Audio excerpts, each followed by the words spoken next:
My name is Nadia Calloway. I am 27 years old, and on the morning of March 4th, 6 days before my younger sister Becca's rehearsal dinner, my mother slid a piece of paper across the kitchen table at 7:12 a.m., tapped it twice with one finger, and said, "You owe us $63,480, and if you don't pay it before the wedding, we'll tell everyone at that dinner exactly what kind of person you are." I looked at the number. I looked at my mother's face. I looked at my father, standing in the kitchen doorway with his arms folded, nodding slowly, like this was the most reasonable conversation in the world. I did not scream. I did not cry. I did not throw that piece of paper back at them or flip that table or run out the front door. I picked up my coffee mug. I took one slow sip. I set it down, and I said, "Okay." What they didn't know, what neither of them had any idea about, was that I had a box in the trunk of my car, a gray, lidded banker's box, and inside it were 15 years of receipts. If this story is already making something in your chest clench up, please hit the like button and subscribe right now. I put out stories like this one every week, and I would love to keep showing up in your feed. Drop your city and your local time in the comments below. I genuinely love knowing where in the world people are listening from. We have listeners from Lagos to London to Los Angeles, and it means everything to me to know you're there. Drop Team Nadia in the comments if you're already on my side. I will be reading every single one. Now, let me take you back. Let me take you all the way back to where this started, because you need to understand the full architecture of what was built around me before you can understand how I tore it down. I'm Nadia. This is the story of how a girl who was charged rent on her own childhood turned 15 years of silence into the most important document in the room. Let's go back to the summer of 2009. I was 12 years old. Becca was 9. We lived in a 4-bedroom colonial in Eastwick, Pennsylvania. A house with a finished basement, a 2-car garage, a backyard big enough for a trampoline that Becca got for her birthday that June, and I was never, not once, allowed to use unsupervised. It was a nice house, a normal house from the outside, the kind of house with a flag holder by the front door and a doormat that said "Welcome" in cheerful block letters. My parents, Dennis and Linda Calloway, were not struggling. My father was a regional sales director for a pharmaceutical distribution company. He wore good suits and drove a gray sedan and attended church on alternating Sundays. My mother ran a home decor staging business on the side. She called it a passion project, but it made real money, enough for a new SUV every 3 years and 2 weeks at a lake house in the Poconos every August. We ate at sit-down restaurants on Friday nights. We had a cleaning woman who came on Thursdays. We were not wealthy in the way that makes the news. We were comfortable. We were, by every external measure, fine. Becca was their favorite. This is not a complaint dressed up as a fact. It is just a fact. From the time I was old enough to understand what favoritism looked like, I could see it laid out in front of me in plain daylight, unhidden, not even bothering to disguise itself. Becca got the birthday parties with the custom cakes and the rented bounce houses. Becca got the new clothes at the start of every school year, full back-to-school shopping trips, not just what she needed, but what she wanted. Becca got the orthodontist. Becca got tutoring in math from a woman who came to the house on Wednesday afternoons. Becca got her college application fees paid without a single conversation about it. Becca got her first car, a used Honda, reliable and clean, the summer after she got her license. I got something different. I want to be careful here because what I am about to describe is going to sound extreme, and I know that. I know some of you listening are going to pull back and think, that cannot be real. That cannot be a thing actual parents actually did to a child they were responsible for. And I understand that response. I held it myself for years. There was a part of me, a stubborn, quiet, deeply inconvenient part, that kept asking whether I was remembering it wrong, whether I was making it larger in my mind than it had been in reality. I need you to stay with me because I have the receipts. In the summer of 2009, when I was 12 years old, my mother sat me down at the kitchen table, the same table, incidentally, where she would slide that invoice at me 18 years later. And she explained something to me with the calm, measured tone she reserved for things she had already decided long before the conversation started. She said that Becca was younger and needed more. She said that I was old enough to start understanding that resources were finite. She said that starting that month, I would be contributing to my own upkeep. Not rent, not a formal bill. She was careful not to use words that sounded the way they were. She framed it as a lesson in responsibility. She said I would be charged $3 per meal, every day. Breakfast, lunch, dinner. 7 days a week. $3 per meal, 3 meals a day. $21 a week. $84 a month. I was 12 years old. My mother told me I would be given a chore schedule. Dishes, laundry, vacuuming, yard work in the summer, snow clearing in the winter, and that the money I earned from completing those chores would be credited against my meal charges. She said it was a system. She said it was fair. She said lots of families do something similar. I sat at the table and I nodded. I did not say, I am 12. I did not say, other families do not charge their children $3 to eat breakfast in their own homes. I did not say any of the things I would spend the next 15 years wishing I had said in that moment. I nodded, and she gave me a notebook, a black composition notebook with a white label on the cover, and she wrote my name on it in blue pen. Nadia Calloway, running balance. And she wrote the date, and she opened it to the first page, and she wrote, July 7th, 2009, breakfast, $3. I remember watching her hand move. I remember the scratch of the pen. I remember thinking, and this is the clearest memory I have from that whole summer, I am going to remember this. And I did. Let me tell you about the chore pay, because it matters that you understand the structure of it. The chore schedule had 8 tasks. Dishes after dinner, 7 nights a week, $1 per night. Vacuuming the main floor, $2 per session, twice a week. Laundry for the household, not just my own, everyone's. Folded and put away, $2 per load, 2 to 3 loads per week. Yard mowing in summer, $5. Snow clearing in winter, $3 per shoveling. Bathroom scrubbing, $2, once a week. If I completed every single task on the list, every week without exception, I earned roughly $67 a month. My meal charges were $84 a month. The math never worked. It was not designed to work. Every month I ran a deficit, and every month the deficit was added to my running balance. The balance was never zero. I understood, by the time I was 13, that the balance was never meant to be zero. The balance was the point. I want to tell you about my grandmother, because she is the reason I am sitting here telling this story at all, and she deserves to be understood. My grandmother, my father's mother, Ruth Calloway, died in the winter of 2010. I was 13.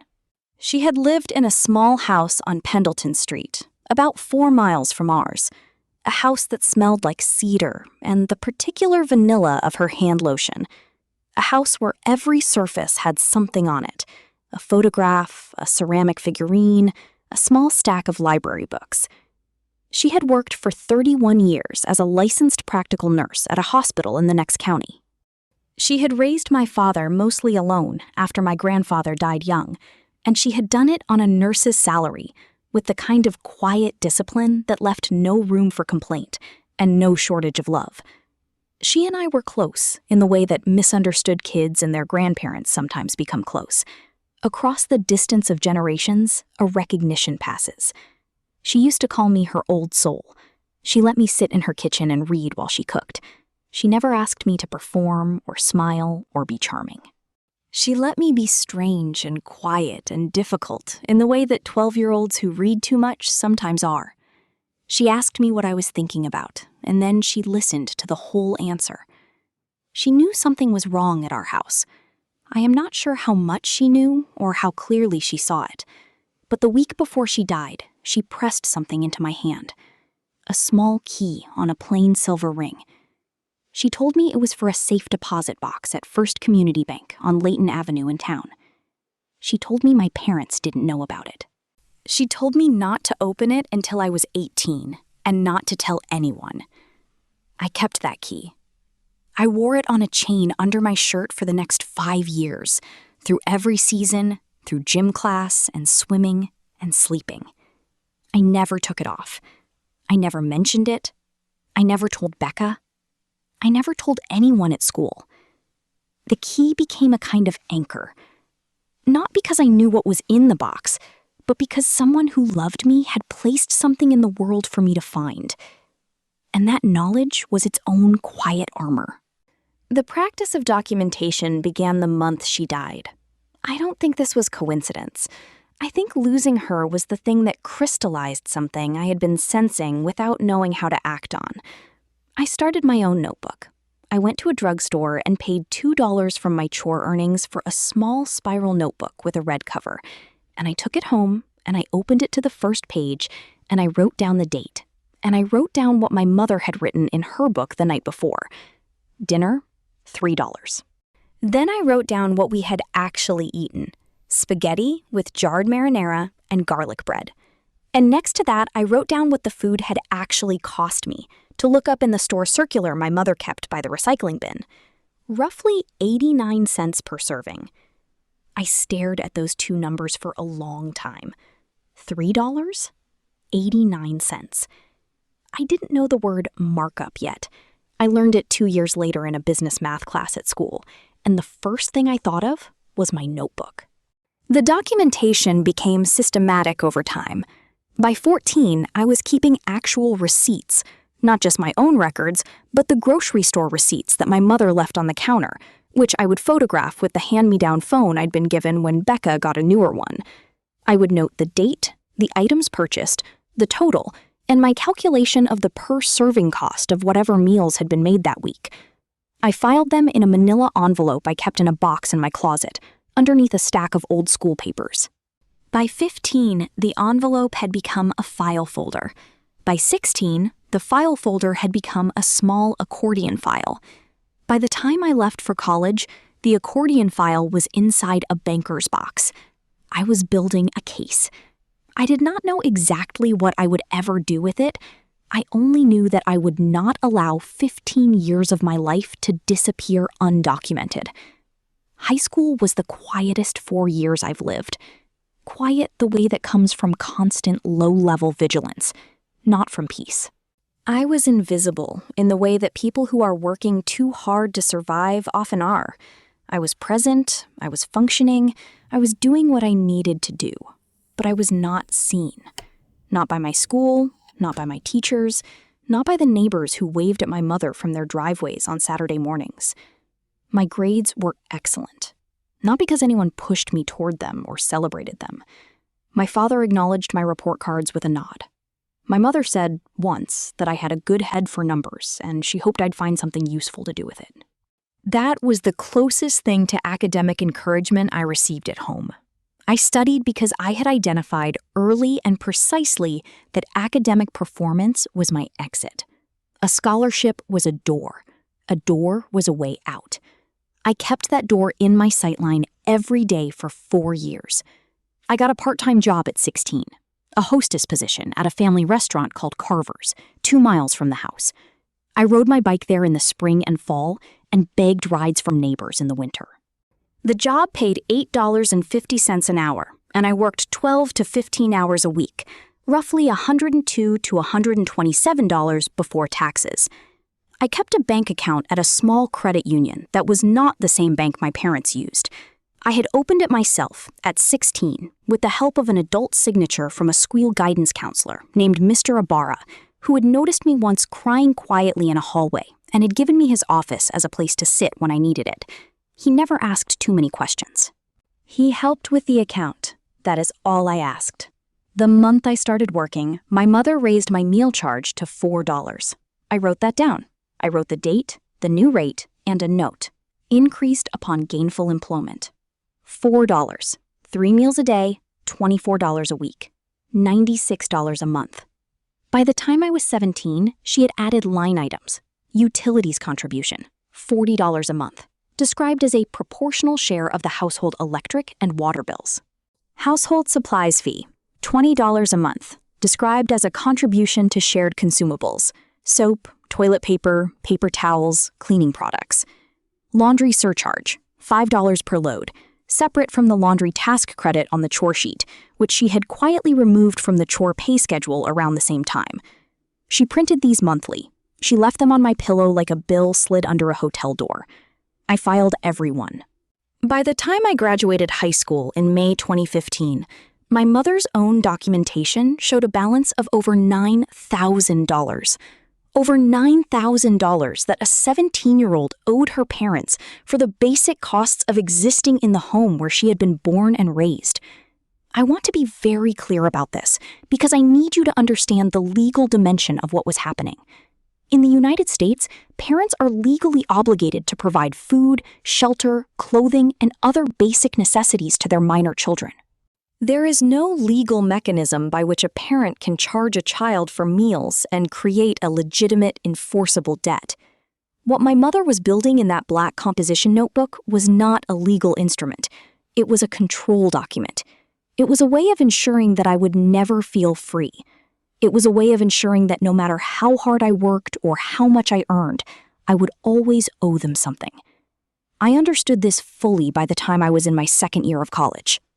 But I had suspected it since I was 14, sitting in my room doing math on a grocery receipt. I graduated high school with a 3.91 GPA.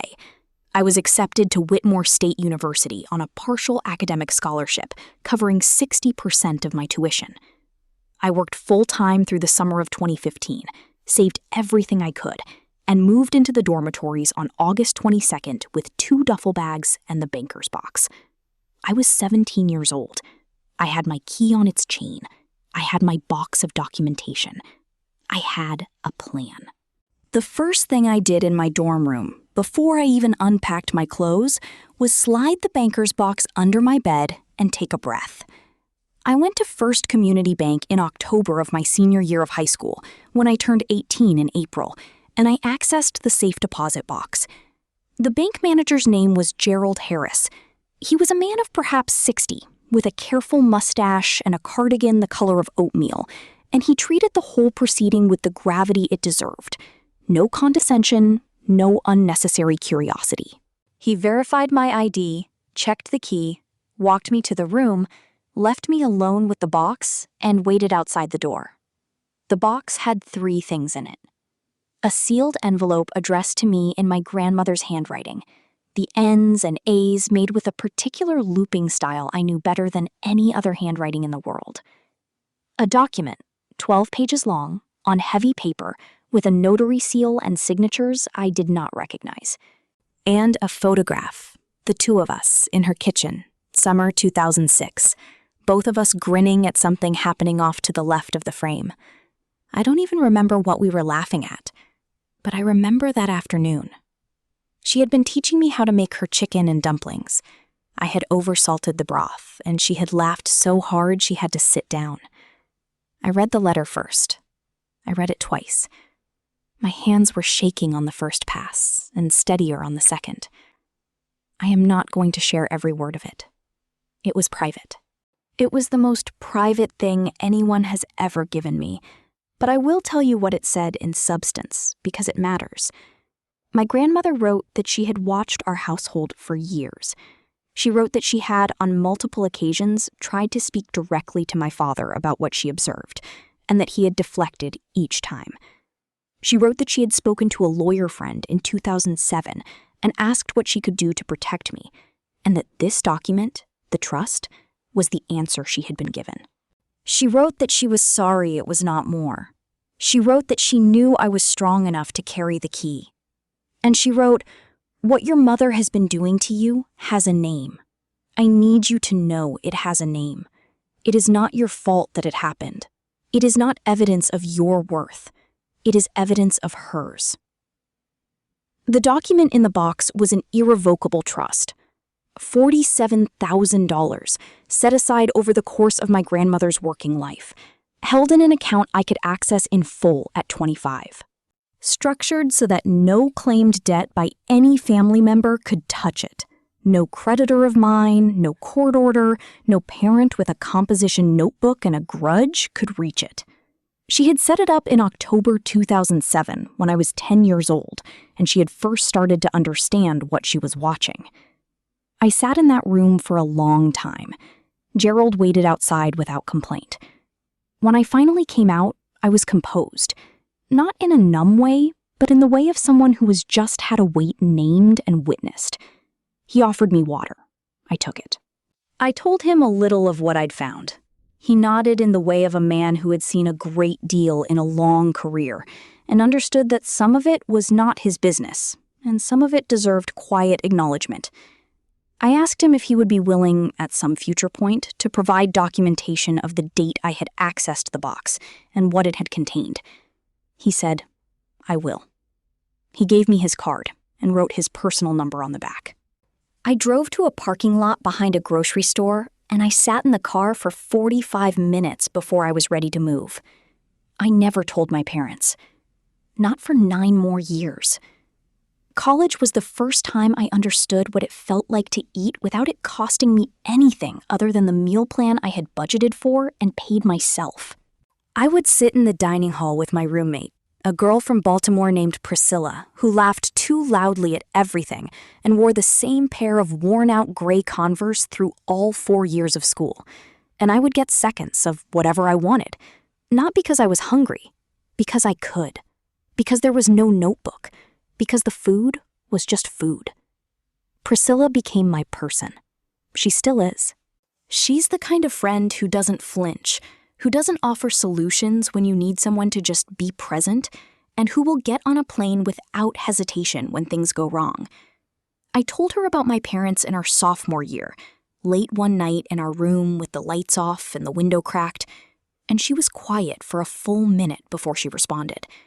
She said, "Nadia, that's not normal. You know that's not normal, right?" I said that I knew, and that I also didn't know, both at once. She said, "I need you to know it clearly. It's not normal. It was wrong." She said it matter-of-factly, without drama, and something in the plainness of it landed somewhere in me that more elaborate expressions of support had never quite reached. I studied accounting. I want to pause on that for a moment, because it was not an accident. The girl whose childhood was monetized by her own mother, charged for each plate set in front of her, for each gallon of water that ran through the pipes of the house where she was born, chose to become a professional in the language of money. I was going to be fluent in it. I was going to understand every column, every line item, every discrepancy, every fraudulent entry, and every legitimate one. I was going to know more about this subject than anyone who had ever tried to use it against me. I graduated in May 2019 with a bachelor's degree in accounting. I had a 3.78 GPA, I had 2 internships behind me, and a job offer already in hand. I had Priscilla, who cheered so loudly at my graduation that people in the rows around her laughed. My parents attended the graduation. They sat in the stands in the midday heat and applauded politely when my name was called. My mother had brought flowers, a small bouquet of white daisies, which she pressed into my hands afterward with a smile that had all the warmth of a form letter. My father hugged me briefly and said he was proud, and I believe, in his particular limited way, that he meant it. In the parking lot, as we were saying goodbye, my mother mentioned that the balance was now $61,450, and that she hoped my new job would allow us to start working it down. I said, "Congratulations on Becca's volleyball season," and I got in my car. I started at Reeves, Mackey, and Holt that September at $54,000 a year. I rented a studio apartment in West Philadelphia. 3rd floor, 1 big window, a radiator that clanged all winter, and a fire escape where the neighbor one floor up kept a small herb garden and occasionally left bundles of fresh thyme near the door for no reason I ever determined. I loved that apartment with an intensity that surprised me. I loved it because it was mine. Every piece of furniture was something I had chosen. The rent check had my name on it. The key was mine. No one had a claim on the space. No one could charge me for the electricity I used or the water that came out of the tap or the food in the refrigerator. I would sometimes stand in the kitchen in the morning making coffee and just feel the uncomplicated quiet of it. I started working on the documentation in a more formal, organized way during that first year in Philadelphia. I had always been rigorous, but now I had accounting training and software and a clearer understanding of what the documents needed to show. I rebuilt the records chronologically.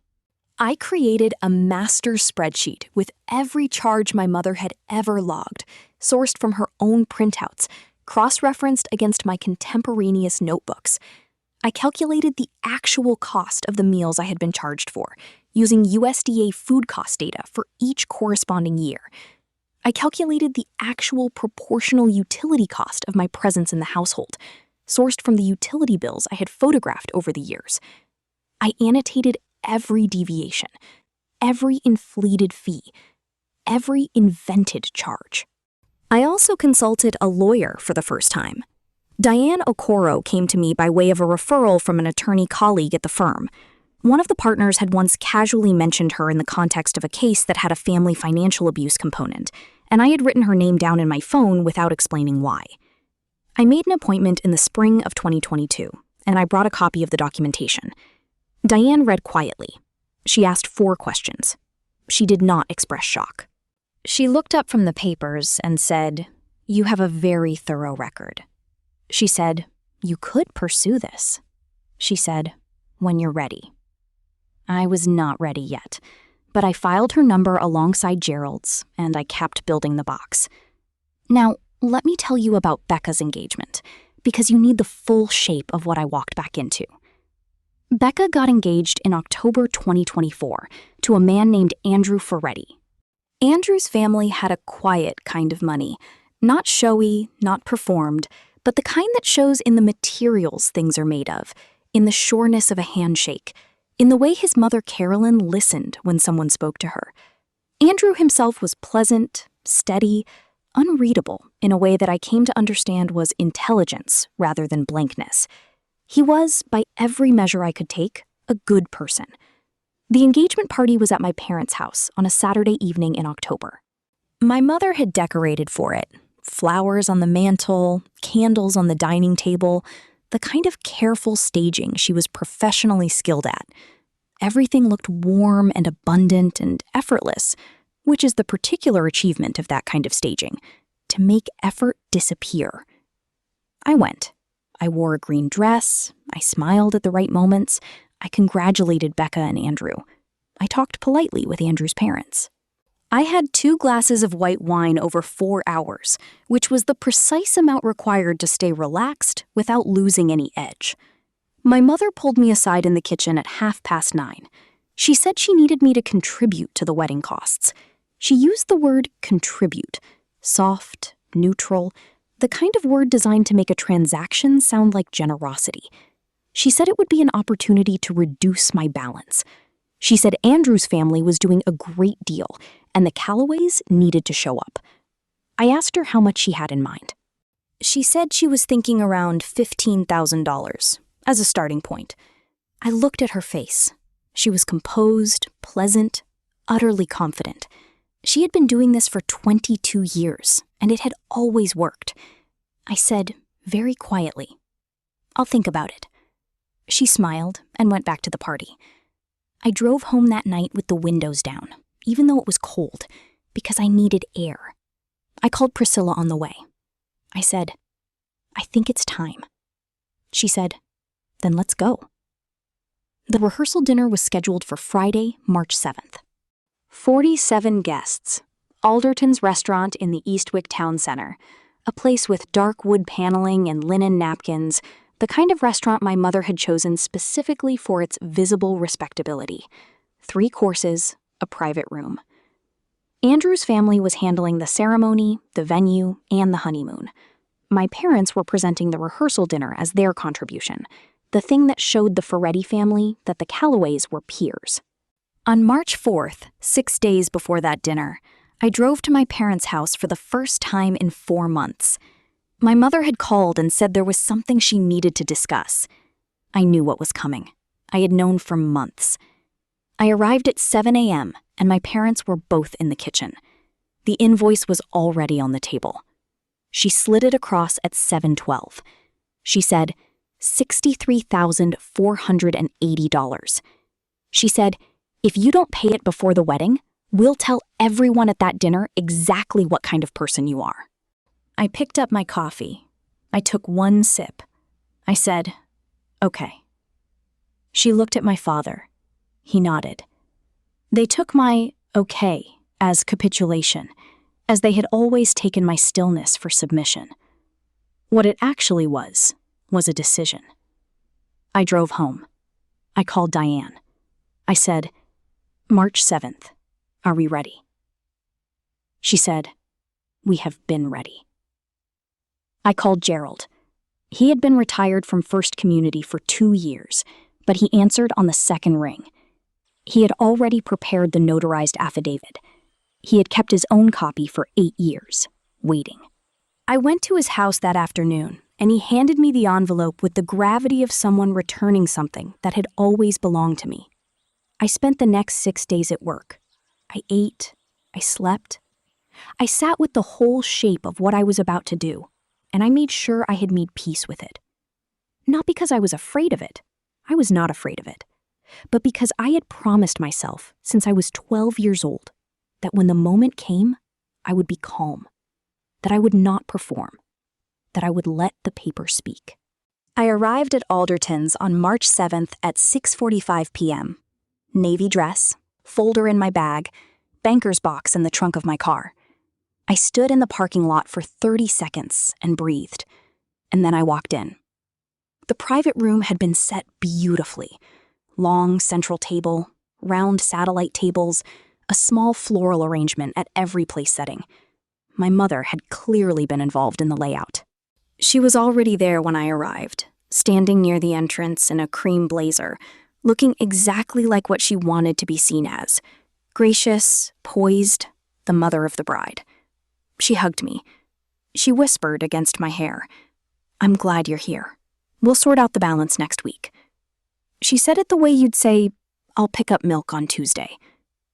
I took my seat. I ordered a sparkling water. I spoke to Andrew's parents. Robert Ferretti was a man who listened before he spoke, which in my experience is a rare quality. Carolyn Ferretti asked me what I did for work with the genuine interest of someone who actually wanted to know the answer. I told her auditing. She smiled and said, I imagine that serves you well in life. I said, more than most people would guess. Dinner was served at 7:30. Seared salmon, roasted vegetables with herbed butter, a mushroom risotto that was genuinely excellent. Also at that table, my Aunt Patricia, my father's older sister, who had never warmed to my mother in 30 years of acquaintance and had never been fully subtle about it. My cousin Marcus, who knew enough of the story to understand the significance of being present, and the Aldermans, longtime family friends, people who believed completely and sincerely that the Calloway family was exactly what my mother had staged it to be. After the main course, my father stood and gave a toast. He was good at it. He had a warm baritone and an easy manner, and the specific gift of sounding sincere without revealing anything. He toasted Becca and Andrew. He talked about family. He sat down to applause. Andrew's father stood. Robert's toast was 90 seconds. It was kind, specific, and over before the room could lose focus. I respected it profoundly. Then the microphone passed to me. My mother's expression, as the server moved down the table toward me, held a particular configuration I knew well, expectation mixed with preemptive approval. She had already decided what I would say, She had already cast me in my part. I stood up. I took the microphone. I looked at the room. I said, "I want to share something tonight." I said, "I believe in honesty at the beginning of new chapters, and there is a truth in this room that is going to come out one way or another, and I would rather it come from me." The room settled. Not dramatically, the way a room does when a voice changes register from social to serious. I looked at my mother. For the first time in my adult life, I watched her not know what was about to happen. I said, "Over the course of my childhood, beginning when I was 12 years old, my parents charged me for meals. $3 per meal, 3 times a day. They also charged me for utilities, for household supplies, for laundry. They kept a ledger. They gave me printed invoices. They carried my balance forward month after month for 15 years. On March 4th of this week, my mother presented me with an invoice for $63,480 and told me that if I did not pay it before this dinner, she would tell everyone here what kind of person I am. I opened my folder. I said, "I have the documentation, 15 years of it. Their ledger sheets, which they gave to me themselves, my own concurrent records, grocery receipts cross-referenced against USDA food cost data for each corresponding year, utility bills, a line-by-line calculation of the actual defensible cost of my presence in that household, which totals $8,254 over 15 years, versus the $63,480 they claim I owe. The gap is $55,226. I placed 3 documents on the table in front of me: the summary sheet, the year-by-year exhibit, and the cover letter from Diane Okoro's office, which stated clearly that a formal civil claim for unjust enrichment and overpayment recovery was being prepared, and that a complaint was simultaneously being filed with the Pennsylvania Department of Human Services regarding the charging of fees to a minor child for basic sustenance and necessities, which is a violation of state child welfare standards and could expose the parties to formal administrative review. I also want this table to know that my grandmother, Ruth Calloway, understood what was happening to me. She set up a protected trust in my name in 2007. Gerald Harris, who served as branch manager at First Community Bank for 22 years, has provided a notarized affidavit confirming the date I first accessed that trust and what it contained. My grandmother's letter, which I have in my possession, describes what she observed in this family and why she felt it necessary to protect me without my parents' knowledge. And then I said, quietly and plainly, "I have been the quiet one. I have been the one expected to pay, to carry, to absorb. I have done it without screaming, without drama, for 27 years. But I kept every receipt, and I am done being quiet." I sat down.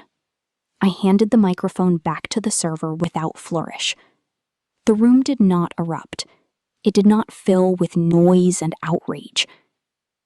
It went still in the particular way that truth makes a room still. Not shocking silence, but absorptive silence. The kind where people are recalibrating everything they thought they knew about the space they were sitting in. Carolyn Ferretti spoke first. She looked at me directly, past the centerpiece, and she asked 2 questions in a level voice. She asked, "How old were you when it started?" I said, 12. She asked, "Do you have an attorney?" I said, "Yes." She nodded once, with the small, decisive movement of someone filing information away accurately. Then she looked at my father. Not at my mother, at my father.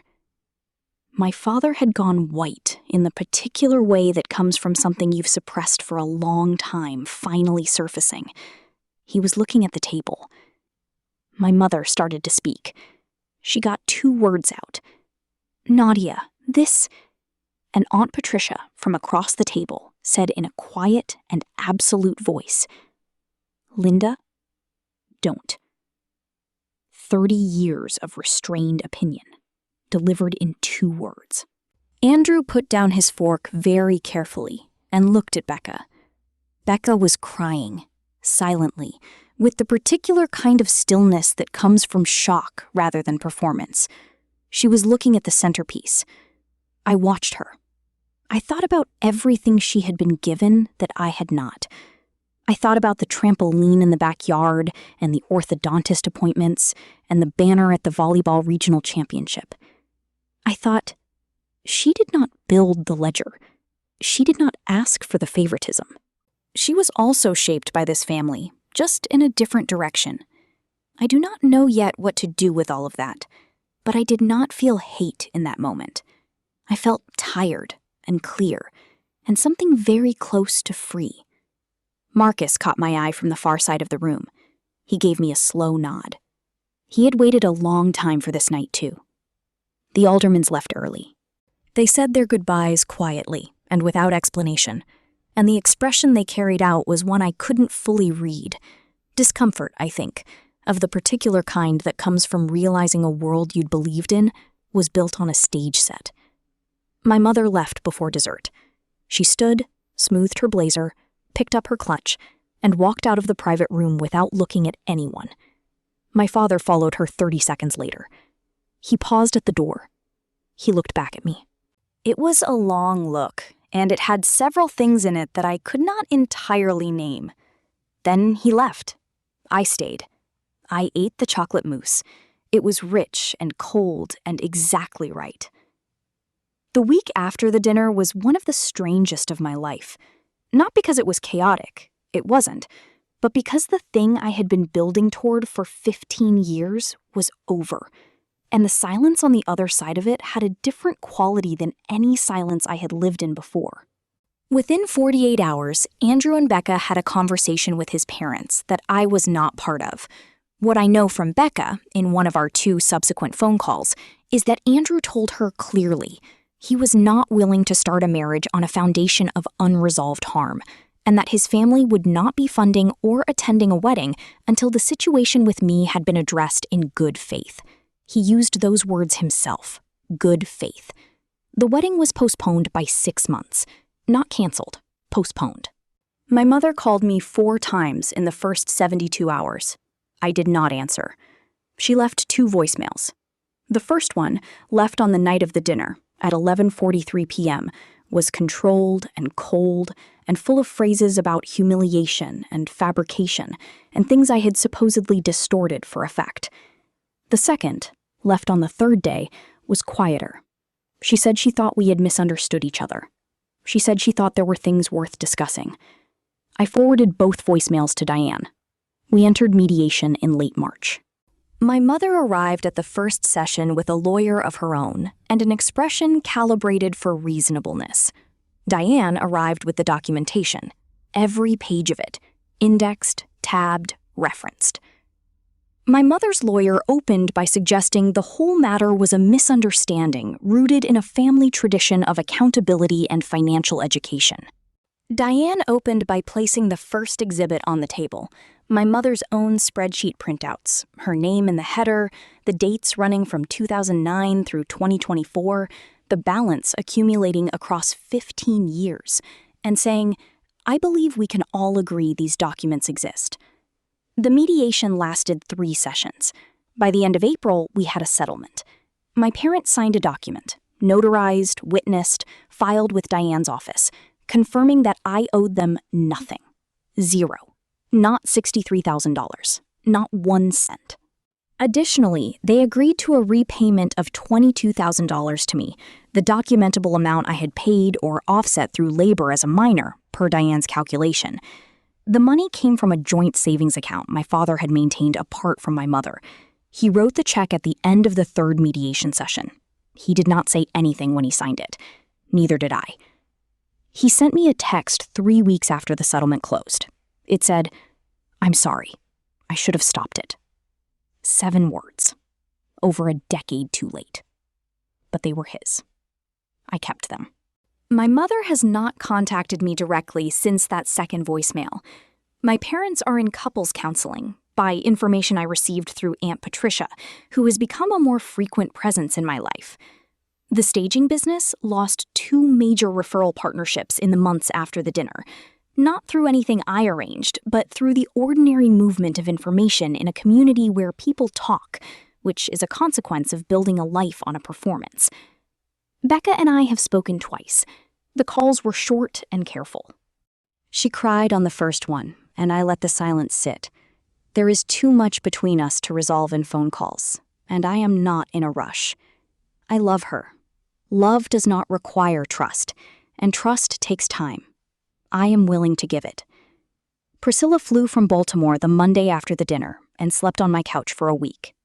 She made soup from scratch in my small kitchen, a chicken soup that she brought ingredients for in a canvas bag and constructed over 3 hours on a Tuesday afternoon, filling the apartment with a smell that was, I realized with a start, exactly like my grandmother's kitchen.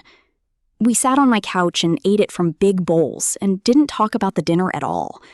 We watched a documentary about migratory birds and fell asleep on opposite ends of the couch, and it was the most peaceful evening I had experienced in years. I am 27 years old. I live in the same West Philly apartment with the radiator and the fire escape, except now there are plants on the windowsill. A pothos, 2 small cacti, and a trailing string of pearls that Priscilla picked out because she said it looked like someone had arranged green planets in a row, and she felt it was appropriate for a woman who had just changed the orbit of her own life. I was promoted at Reeves, Mackey & Holt to senior associate in February, before any of this unfolded. My salary is now $79,500 a year. I have a savings account with real numbers in it. I have an investment account and a Roth IRA and a budget that I manage with the same careful fluency I apply to client work. I am good at this.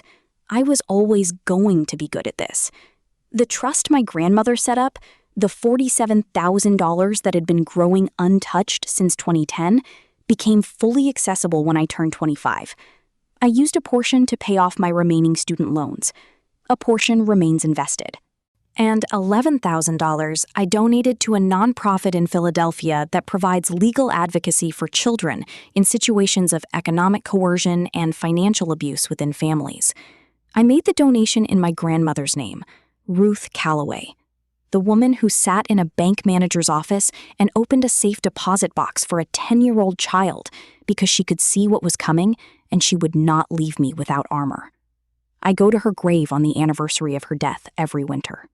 I bring the photograph, the one of us in her kitchen, grinning at something off camera, and I sit for a while, and I let the quiet be quiet. This past February, in the cold, with the ground hard under my boots, I told her, I used it the way you meant me to.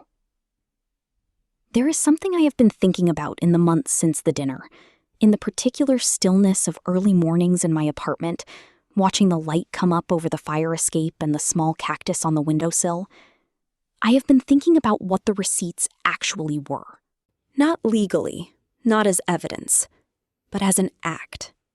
At 12 years old, with no one watching, with no audience to perform for, I picked up a spiral notebook and I wrote down the truth. Not because I thought it would ever matter, not because I had a plan, but because something in me refused to let the record disappear.